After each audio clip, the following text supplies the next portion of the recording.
Diplomacy is important. Talk is important. Negotiations are important.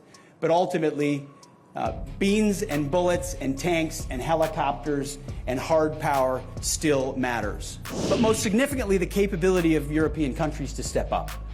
And that's why our message is so stark to our European allies. Now is the time to invest, because you can't make an assumption that America's presence will last forever.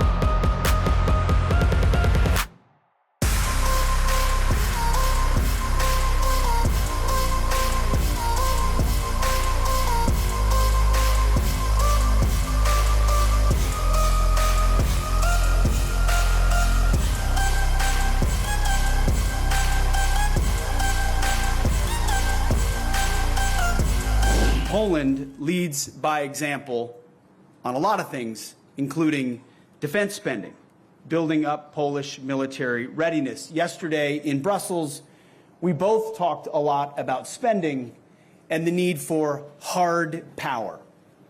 Diplomacy is important. Talk is important. Negotiations are important. But ultimately, beans and bullets and tanks and helicopters and hard power still matters. And my message to the Ukraine Contact Group was, I do not believe, as a part of those negotiations, that U.S. troops will be on the ground.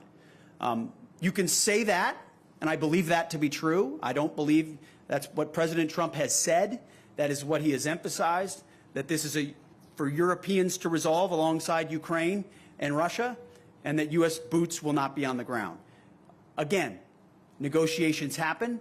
The president has latitude, and what happens in those negotiations is his prerogative, because he is the American people's representative on the world stage. Our message has been, and as we discussed, we believe heard loud and clear, that member countries in NATO need to spend more, need to invest more, need to have more skin in the game for their collective defense.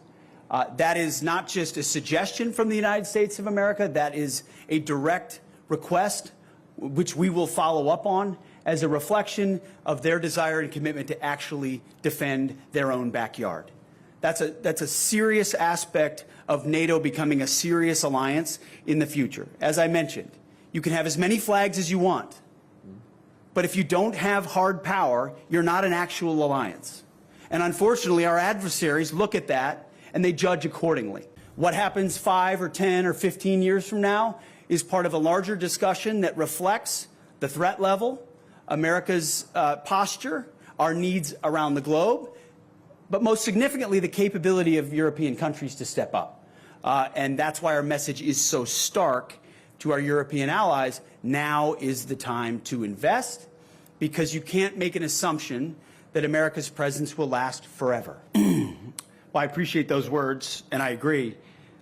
First, your second question on a ceasefire.